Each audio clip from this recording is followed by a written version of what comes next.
As a young man in the ministry, I was privileged of being around a lot of very, very old and very, very godly men. And they would talk to me. Now these were men of God, Baptist, very staunch, Reformed, some of them. People not given to enthusiasm or emotions or any other thing like that. Sound men.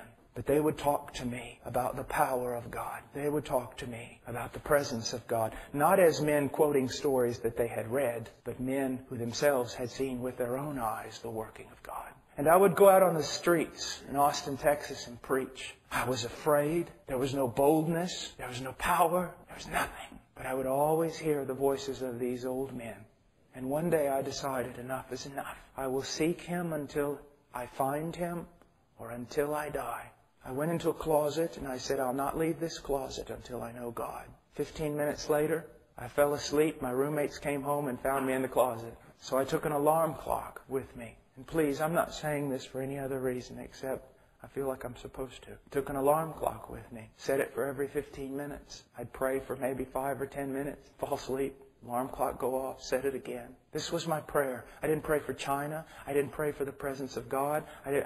In the sense of my ministry, I asked one thing. Lord, you said if I seek you, I'll find you. You said it, Lord, that you would reveal yourself to me. You would let yourself be found by me if I seek you. Night after night after night after night for months. 2 and 3 hours a night, simply sitting there like this, on my knees. Lord, it's been 4 months now. It's been 5 days now, and you still have not come.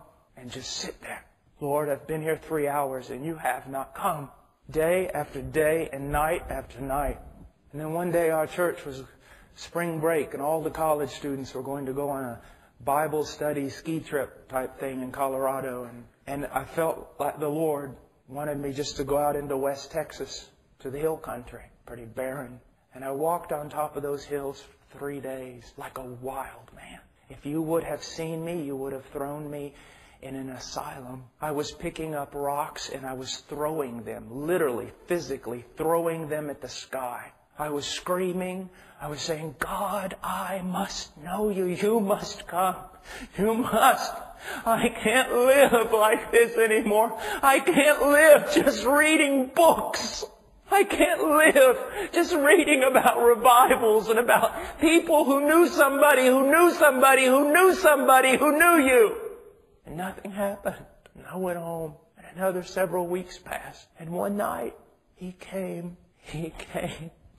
I just said, oh, Father, I can't. Please come. And He came. I was thrown down on the ground. I don't know how long in a fetal position, covering my head, thinking, God's come to kill me. The presence of God, in a way that in 1 second, more of my sin and my need and His glory and power was revealed. And then all of a sudden, every bit of fear was taken away. And I was filled with such joy. And my mouth shot open. Now don't be afraid.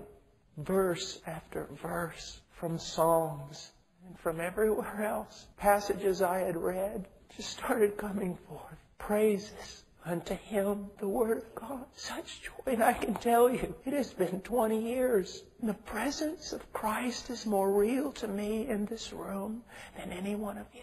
And one of the things that is so bad today is many of you men here, you also have known the presence of Christ. But now most of your prayer life is nothing but praying just a little and then just realizing He hasn't come and getting up and walking away instead of staying there until He does. It's just prayer of going through the motions. You want holiness in your life? Run to Him.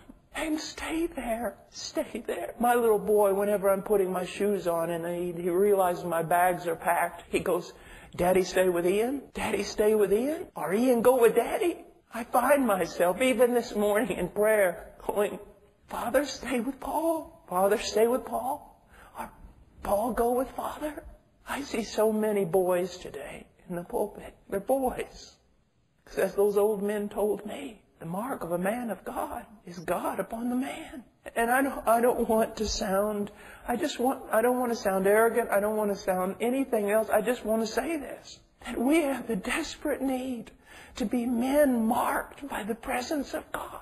We have the desperate need. Now, there are those extremes, You have these men who, don't care anything about doctrine and they're just all Holy Spirit. Well, they have nothing to say. But I want you to also know that just doctrinal teaching about the presence and power of God brings death many times. And He says, come down. But not only does He say, come down, He says, come with me, come with me, come with me. I don't like and I don't teach quiet times. The idea of you should have a quiet time. I know that's a big part of discipleship. I don't agree with it and I don't like it. I don't see the Puritans having quiet times. A quiet time. What is it like me going home, putting my wife in a closet, and 30 minutes a day I pull her out and talk to her and then stick her back in there? Well, I've went through my checklist now of a good husband, therefore now go back in the closet and here I go again. Our entire life, every moment of our life should be one of being with the Master. It is very hard to call up pornography sites on the computer when Jesus Christ is there. It's very hard. And you need to realize, those of us who are Baptists, we need to realize we have been so influenced by popish, Roman Catholic ideas of piety, it's unbelievable. There is no such thing in the new covenant of secular and sacred. It is all sacred. Even the pots and pans are sacred. Everything is sacred. Someone asked me one time, you want to go to the Holy Land? I said, everywhere I bow my knee is the Holy Land. Everywhere Christ is holy. And it's not just learning things about holiness and learning things about principles, but it's also coming down and just walking with Him. Walking with Him. I remember after I was born again and the love of God had been shed abroad in my heart. There's that time that you seem to walk with God when everything is God. Everywhere you look, you just can't even stop thinking about Him. And I remember probably 2 or 3 months went by. And it was just like that after my conversion. I mean, just everywhere. All I could think about was Jesus. And then I remember one day walking into a store thinking about buying some new boots. And I walked out of the store. I have never been so broken in all my life. I realized that I walked into that store and Christ was not in every thought. Christ was not in just every... And I thought, what happened? Do you know what's terrifying? Is when that becomes so common it no longer even bothers us anymore.